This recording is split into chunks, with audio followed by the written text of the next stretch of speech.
وقيل للذين اتقوا ماذا أنزل ربكم قالوا خيرا للذين أحسنوا في هذه الدنيا حسنة ولدار الآخرة خير ولنعم دار المتقين جنات عدن يدخلونها تجري من تحتها الأنهار لهم فيها ما يشاءون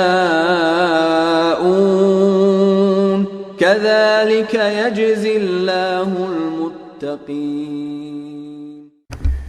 بسم الله الرحمن الرحيم. إن الحمد لله نحمده ونستعينه ونستهديه ونعوذ بالله من شرور أنفسنا ومن سيئات أعمالنا من يهده الله فلا مضل له ومن يضلل فلا هادي له أشهد أن لا إله إلا الله وحده لا شريك له وأشهد أن محمدا عبده ورسوله لا نبي بعده. اللهم أنت ربي لا إله إلا أنت خلقتني وأنا عبدك وأنا على عهدك ووعدك ما استطعت أعوذ بك من شر ما صنعت أبوء لك بنعمتك علي وأبوء بذنبي فاغفر لي فإنه لا يغفر الذنوب إلا أنت.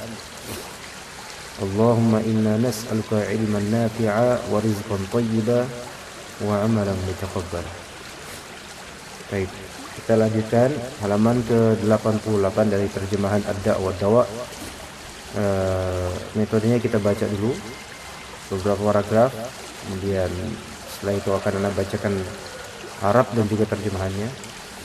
Kemudian kita ta'liq atau syarah insyaallah taala. Mas Arianto membaca dua paragraf pertama. Fadhal, itu judulnya. Perbedaan antara berbaik sangka dan keperdaya.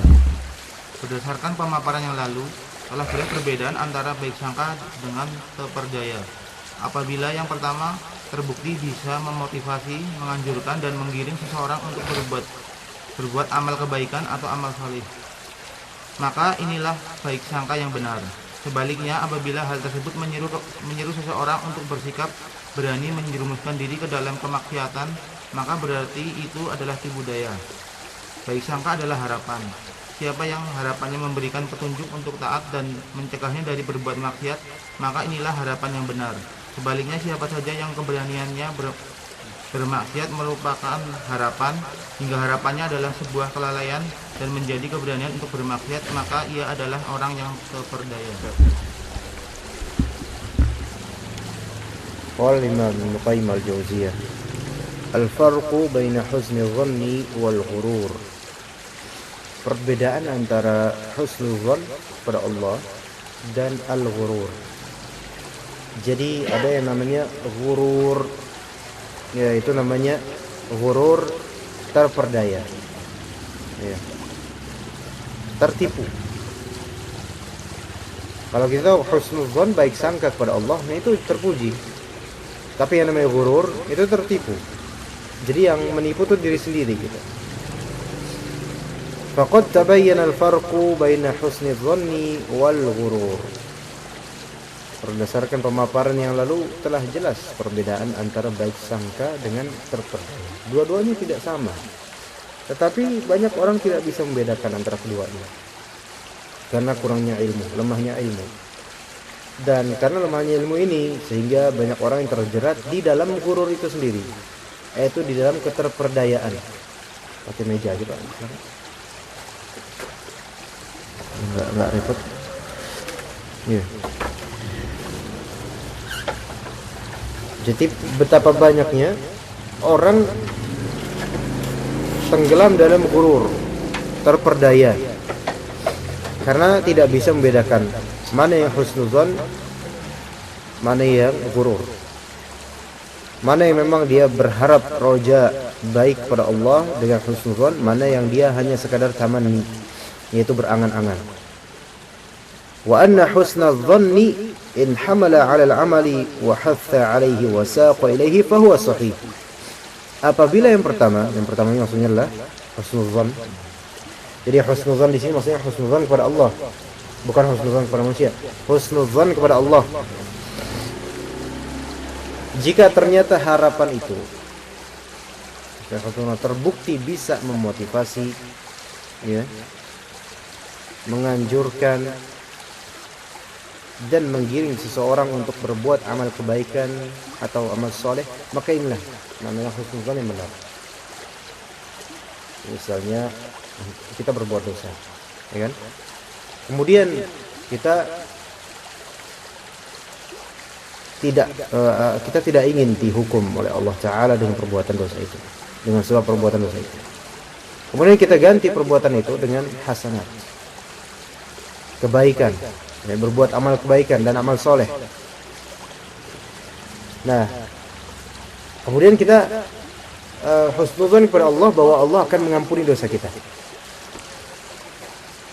Setelah tadinya kita beramal buruk, maksiat, kemudian setelah itu kita ganti dengan hasanat, kebaikan, taubat. Kemudian kita husnuzan kepada Allah, Allah Ta'ala akan menghapus keburukan kita ini. Nah, karena harapan itu memotivasi, menganjurkan, mengiring kita berbuat kebaikan, amal soleh, maka ini baru baik sangka yang benar. Iya. Sebaliknya, wa in da'a ila al-batalati wal inhimaki fil ma'asi fa huwa ghurur. Sebaliknya, apabila hal tersebut menyeru seseorang untuk bersikap berani menjerumuskan diri ke dalam kemaksiatan, maka berarti itu adalah tipu daya. Misalnya di antara kita berbuat maksiat, kemudian ada harapan juga pengen diampuni, tetapi tetap aja melakukan maksiat, tetapi yakin Allah itu Maha Pengampun, gitu loh. Yakin Allah itu Maha Pengampun, tapi tetap jalan Waalaikumsalam, tetap jalan maksiatnya. Maksudnya maksiat tertentu ini, ya, tetap jalan di maksiat, walaupun di sini aja, walaupun mengimani bahwasanya Allah Maha Pengampun, itu imannya, maksudnya kepercayaan yang sahih. Tetapi kepercayaan yang sahih jika tidak diimbangi dengan amalan yang tepat, benar, makin ghurur, tertipu. Ibarat nih misalnya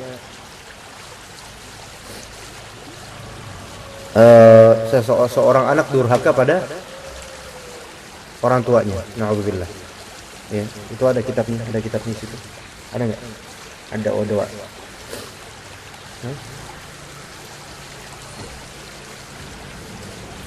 Maujud. Ya udah berarti nih.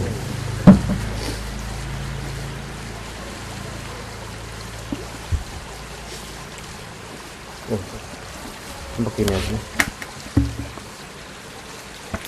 Jadi seseorang durhaka sama orang tuanya, na'udzubillah, tapi dia tetap meyakini Allah Ta'ala Maha Pengampun, tapi dia tetap membangkang sama orang tuanya. Nah, ini kan tertipu ini. Tertipu dengan keyakinan ini, bukan husnuzan namanya suudzon. Kok bisa suudzon? Karena sama dengan menyangka bahwasanya dia udah berbuat buruk, cuma Allah Ta'ala tidak akan membalasnya dengan keburukan juga. Nah, ini suudzon malah. Ya enggak? Paham enggak itu? Seseorang berbuat syirik, misalnya seseorang berbuat syirik kepada Allah Ta'ala, tapi kemudian dia meyakini juga bahwasanya Allah Maha Pengampun, sehingga dengan keyakinan itu dia merasa jumawa bahwasanya Allah pasti akan mengampuninya, tapi dia terus aja berbuat syirik itu. Ini berarti bukan husnudzon, ini suudzon. Kok bisa suudzon? Ini suudzon dan ghurur, suudzon dan terperdaya. Dia nggak ngerasa bahwa saya dirinya suudzon pada Allah. Suudzon gimana? sama dengan menyangka Allah itu tidak adil, zalim. Kenapa? Ini berbuat syirik kepadanya. Tapi kok Allah malah berikan kebaikan padahal dia terus berbuat syirik. Gitu loh. Paham nggak? Ya itu beda antara husnuzon dengan suudzon yang disangka sebagai husnuzon. Nah, karena suudzon yang disangka sebagai husnuzon ini yang disebut ghurur, tertipu, gitu loh. Ya kan? Iya, orang menyangka dirinya husnuzon padahal itu adalah suudzon. Ini sama dengan apa? Tertipu kan? Gitu. Orang menyangka ini adalah emas padahal ini besi karatan. Tapi dia menyangka ini emas ini padahal ini besi karatan. Keyakinan dia ini emas, baik banget. Padahal hakikatnya bukan emas. Berarti dia tertipu enggak? Tertipu oleh siapa? Diri sendiri, oleh keyakinannya sendiri. Seperti orang mengira Allah Maha Pengampun ya. Tapi saya maksiat terus. Tapi Allah Maha Pengampun, tenang aja. Nah, ya kan? Keyakinan itu bagus banget. Padahal sebenarnya enggak seperti itu, enggak seperti apa yang diyakini bahwasanya Allah Taala akan merahmati, dekat, benar, enak kepada orang yang berbuat syirik padanya. Itu adalah keyakinan yang salah. Gitu. Jadi keyakinan yang salah ini adalah ghurur. Ya, tapi dia mengira dia benar. Ya, itu namanya terperdaya. Baik. Wa husnul dhanni huwa ar-raja. Baik sangka itu adalah harapan. Ya. Baik sangka itu adalah harapan. Faman kana raja'uhu hadiyan ila ta'ah wa zajiran lahu 'anil ma'siyah fa huwa raja'un sahih.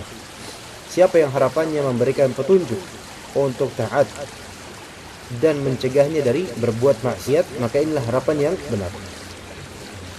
Antum berharap pengen diampuni Allah? Iya.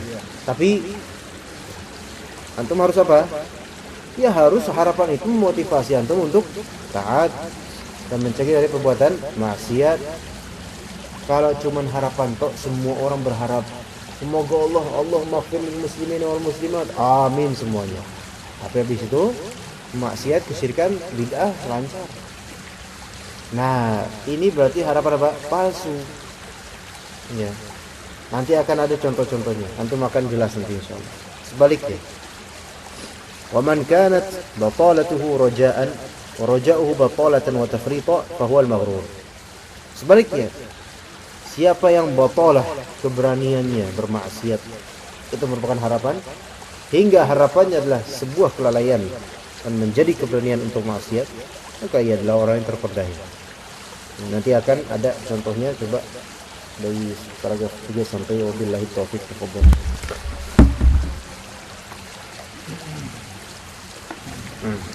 Seandainya ada orang mempunyai sebidang tanah, lalu ia berharap pada tanah tersebut akan tumbuh tanaman-tanaman yang memberinya manfaat, namun orang itu mengabaikan dan tidak menanaminya, dengan tetap membaguskan persangkaannya bahwa tanah tersebut akan memberinya manfaat meskipun tanpa dibajak, ditanami, diairi atau dirawat, maka tentulah orang lain akan memasukkannya dalam daftar daftar golongan orang yang paling bodoh.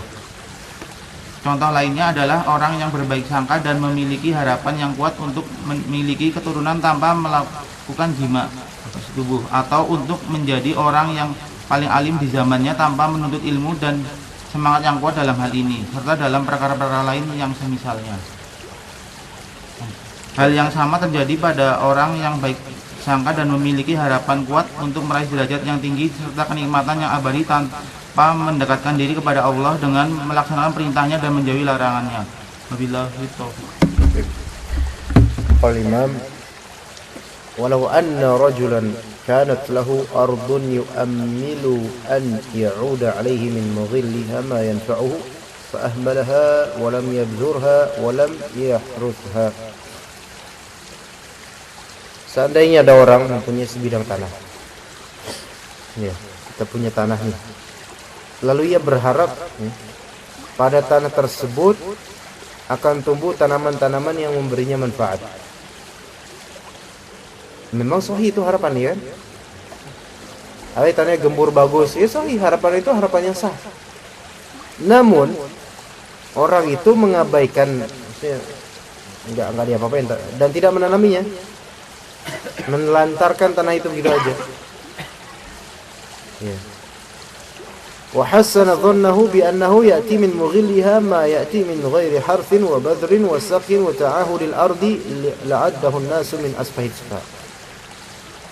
Namun selagi orang itu menelantarkan, tidak menanami, dia tetap membaguskan persangkaannya, subhanallah. Bahwa tanah tersebut akan memberi dia manfaat meskipun tanpa dibajak, ditanami, diairi, dirawat. Nanti akan tumbuh tanaman-tanaman yang diharapkan tumbuh. Iya. Ini kan secara nalar apa?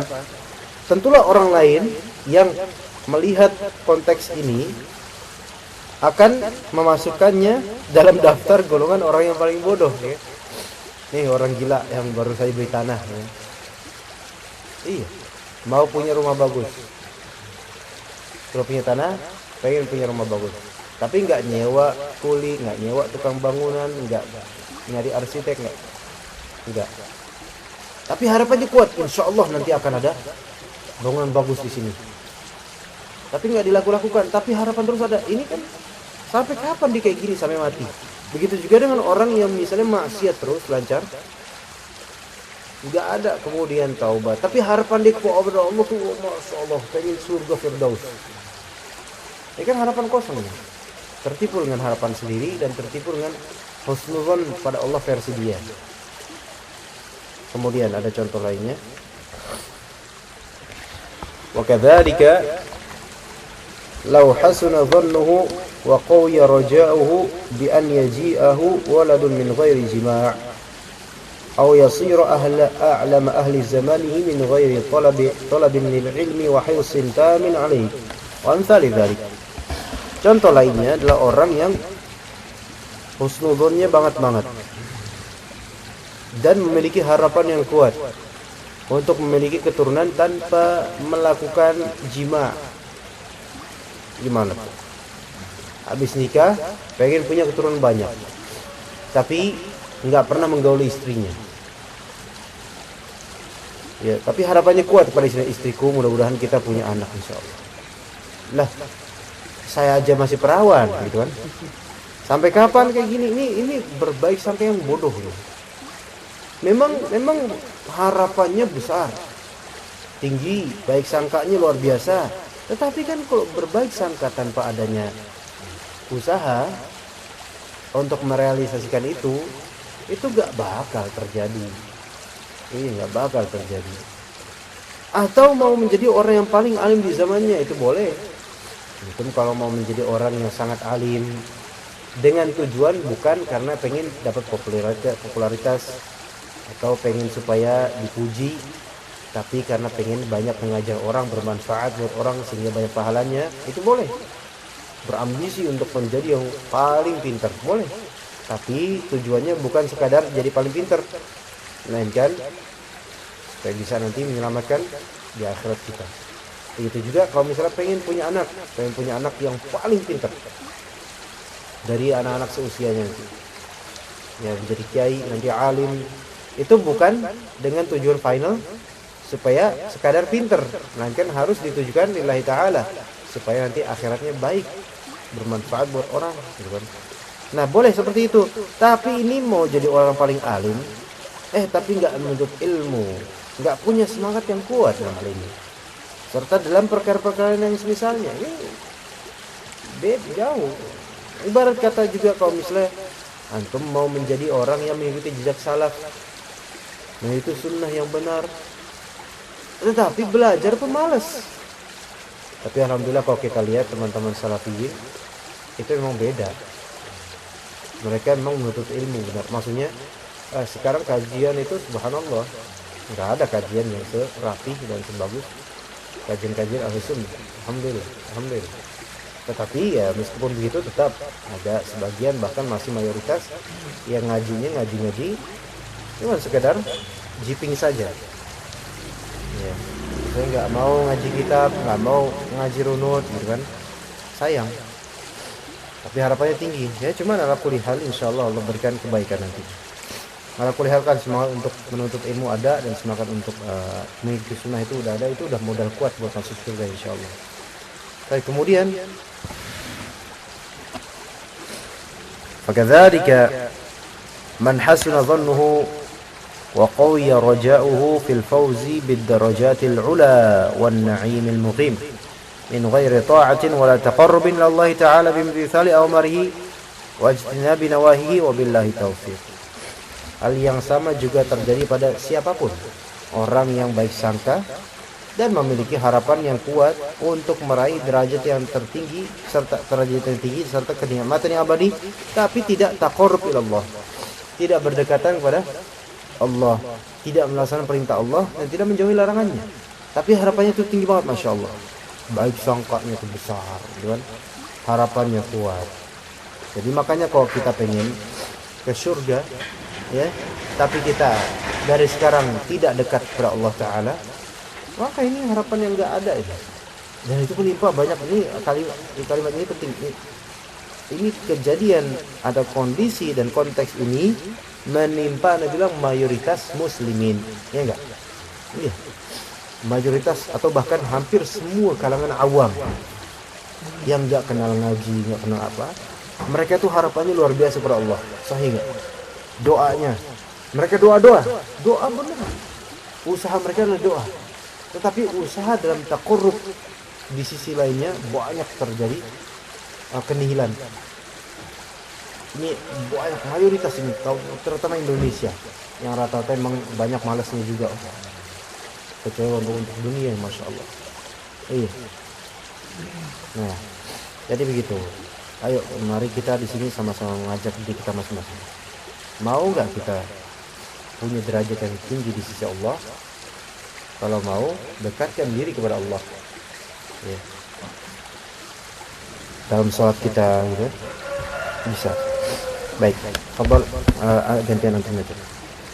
Sampai kalimat yang mengharapkan rahmatnya.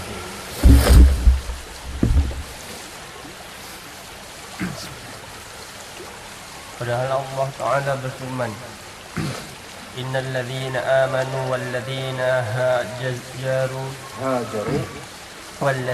hajaru wajahadu fi sabilillahi ulaika yarjuna rahmatallah. Sesungguhnya orang-orang yang beriman dan orang-orang yang berhijrah dan berjihad di jalan Allah, mereka itulah yang mengharapkan rahmat Allah. Al-Baqarah 209. Perhatikanlah bagaimana Rabb semesta alam menjadikan harapan kaum mukminin seiring dengan pelaksanaan ketaatan, seperti yang disebutkan dalam ayat di atas. Adapun orang-orang yang tertipu, mereka berkata, sungguh orang-orang yang lalai, yang mengabaikan hak-hak Allah dan yang bersikap durhaka kepada hambanya, serta orang yang berani melakukan perkara yang diharamkannya, itulah yang sebenarnya yang lebih layak mengharapkan rahmatnya. Jadi padahal Allah Ta'ala berfirman, Innal ladhina amanu wal ladhina hajaru wajahadu fi sabilillahi ulaika yarjuna rahmatullah. Sesungguhnya orang-orang yang amanu, beriman, itu kan keyakinan, iman, i'tiqad, akidah. Nah, tidak cukup hanya amalan qalbu, tetapi walladzina hajaru, dan orang-orang yang berhijrah. Dan berhijrah ini memerlukan gerakan fisik. Berarti usahanya bukan di hati doang. Coba usaha dengan fisiknya. Bahkan wajahadu fi sabilillah, berjihad di jalan Allah. Tapi ini hijrah ini dan jihad bisa beragam makna. Bisa hijrah dalam artian meninggalkan maksiat, kan, bertaubat, itu hijrah. Dan berjihad, jihadun nafs, bisa jihad dalam mencari ilmu. Tapi itu semua tetap butuh juga fisik, usaha berlebih, tidak sekadar percaya. Makanya sih alladzina amanu, kemudian ada alladzina aja. Jadi tidak cukup ini karakter iman saja, maksudnya qalbu saja, tapi hijrah dan jihadnya harus ada. Maksudnya amalan, usaha nyata, real juga harus terlihat. Mereka adalah orang-orang yang benar mengharapkan rahmat Allah. Adapun yang enggak kayak gini, mereka enggak yarjuna rahmatullah, cuman palsu, roja yang palsu. Perhatikanlah di sini kata Ibnu Qayyim al-Jauziyah, wa qala fata'ammal kaifa ja'ala raja'ahum ityanahum bihadhihi at-ta'at. Perhatikanlah bagaimana Rabb semesta alam menjadikan harapan kaum muslimin atau menjadikan harapan kaum mukminin seiring dengan pelaksanaan ketaatan seperti yang disebutkan dalam ayat di atas. Jadi kalau misalnya harapan doang tapi enggak taat, salat bolong-bolong, itu palsu, ghurur, ketertipuan. Wa qala al-mughtarrun, adapun orang-orang yang tertipu, mereka berkata, innal mufarritina al-mudayyi'ina li huquqillahi al-mu'attilina li awamiri al-baghina ala ibadihi al-mutajarri'ina ala maharih ulaika yarjuna rahmatullah. Orang-orang yang tertipu ini maghrur. Maghrur artinya orang tertipu, tapi gurur artinya ketertipuan. Mereka berkata, sungguh orang-orang yang lalai, orang-orang yang mengabaikan hak Allah, orang yang bersikap durhaka kepada hamba Allah, orang yang berani melakukan perkara yang diharamkan Allah, itulah yang sebenarnya lebih layak mengharapkan rahmatnya. Maksudnya apa? Maksudnya bahwasanya mereka ini lebih kuat harapannya kepada Allah Ta'ala. Ini orang-orang tertipu berkata gitu. Ini syubhat nih. Maksudnya apa sih orang-orang tertipu ini bilang apa? Gini, orang yang tertipu itu bilang gini. Orang-orang ahli maksiat itu, mereka itu harapan kepada Allahnya lebih kuat. Walaupun mereka maksiat terus. Karena mereka dalam kondisi yang terpuruk. Beda dengan orang yang kondisi normal. Ibaratkan kalau misalnya ini anak-anak bandel itu, mereka itu lebih mengharapkan kasih sayang dibandingkan orang-orang normal. Kenapa? Karena mereka bandel. Gimana? Iya. Tapi kan apakah itu kemudian melegalisir keterus-menerusan kebandelan mereka? Enggak. Ini benar orang-orang yang lalai yang itu emang mereka punya harapan kepada Allah. Tetapi kalimat ini membuat kelalaian yang terus-menerus, pengabaian hak-hak Allah yang terus-menerus, kedurhakaan yang kontinu, kemudian perkara yang diharamkan dilanggar yang terus-menerus. Itu enggak terlegalisir, maksudnya enggak membuat itu semua benar, enggak membuat harapan itu tetap benar, enggak. Begitu. Sebenarnya gampang kok memahami ini cuma muter sedikit aja. Iya. Baik, tolong dibaca lagi terakhir sampai akhir ini. Rahasia masalah ini ialah bahwasanya harapan dan baik sangka yang benar itu hanyalah terjadi dengan pelaksanaan sejumlah sebab yang dituntut oleh hikmah Allah dalam syariat, ketetapan, ganjaran dan kemuliaannya. Seorang hamba haruslah melaksanakan sebab-sebab itu terlebih dahulu, baru kemudian dia berusaha membaguskan prasangka dirinya kepada Rabb. Hamba itu berharap kepadanya agar tidak menjadikan dirinya bergantung pada sebab-sebab tadi. Alih-alih memohon agar dia menjadikan sebab-sebab itu sebagai sarana yang dapat memberikan manfaat kepadanya, serta sesuatu yang dapat menghindarkan dari dirinya segala perkara yang bertentangan dengannya dan yang dapat membatalkan dampak negatif yang mungkin timbul dari sebab-sebab tersebut.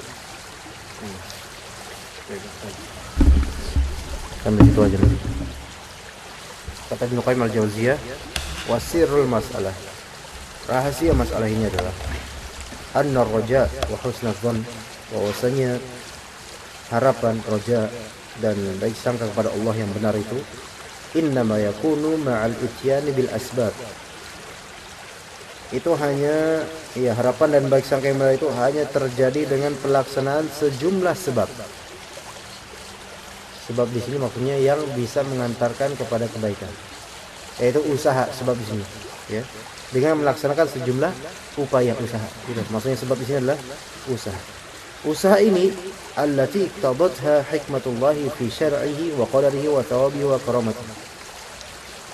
Yaitu sejumlah usaha yang dituntut oleh Nah, yang merupakan konsekuensi hikmah Allah Ta'ala dalam syariatnya, dalam qadarnya, dalam ganjaran pahalanya, dan dalam kemuliaannya. Ini maksudnya dia harus melakukan sebab syar'i, upaya syar'i kalau pengen dapat rahmat Allah. Jadi kita tuh dua sisi nih. Kita nggak boleh, haram kita kunut dari rahmat Allah, yaitu merasa putus asa dari rahmat Allah, itu haram, dosa besar. Dan juga mengharapkan rahmat Allah tapi terus maksiat, itu juga nggak boleh.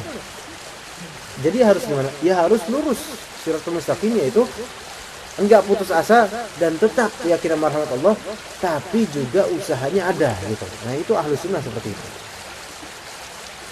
Ya, bisa dipahami sini. Dia dua sisi yang bertolak belakang dan dua-duanya menyimpang dari sisi yang benar, siratul mustaqim. Sisi yang pertama, dia yang terlalu merendahkan dirinya sampai merasa tidak akan mendapatkan rahmat Allah, putus asa dari rahmat Allah. Dan dia mungkin taat banget orangnya, usahanya diligent banget, orang keras gitu, tapi dia putus asa sama rahmat Allah. Ini haram, dosa besar, bukan siratal mustaqim. Yang kedua yang dibahas di sini, dia harapannya itu baik banget kepada Allah, tapi usahanya nggak ada, peminim. Ini juga nggak benar. Jadi yang satu ini harapannya itu hilang, tapi usahanya maksimal. Yang satu harapannya terlalu tinggi, maksimal, tapi usahanya minimal. Yang benar itu benar.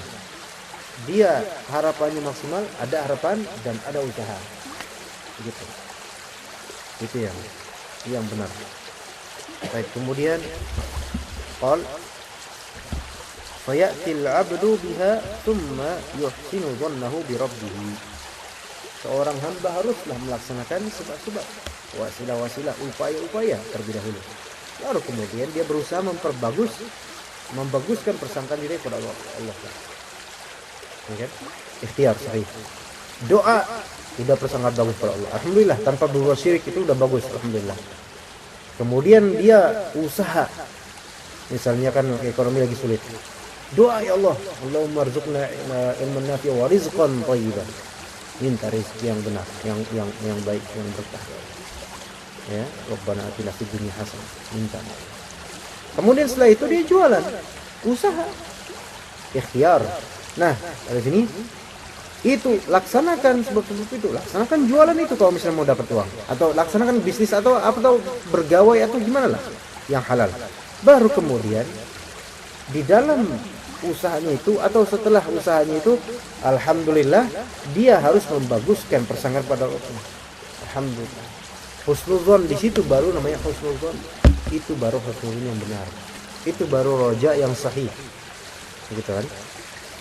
Nah, di sini ada kalimat yang agak ngejelimet, tapi ana terjemahnya versi ana aja insyaallah.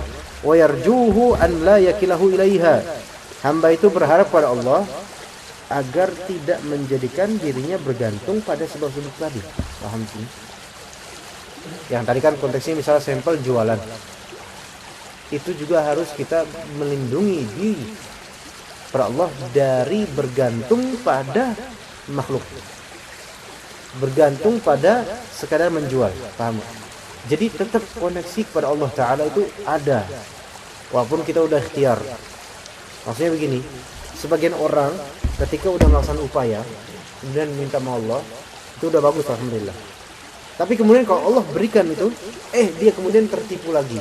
Maksudnya penipuan yang baru, ketertipuan yang baru, yaitu dia akhirnya bergantung pada upayanya, lupa kepada Allah, gitu kan? Misalnya kita mau ujian dulu waktu kuliah, waktu di sekolah, ya kan?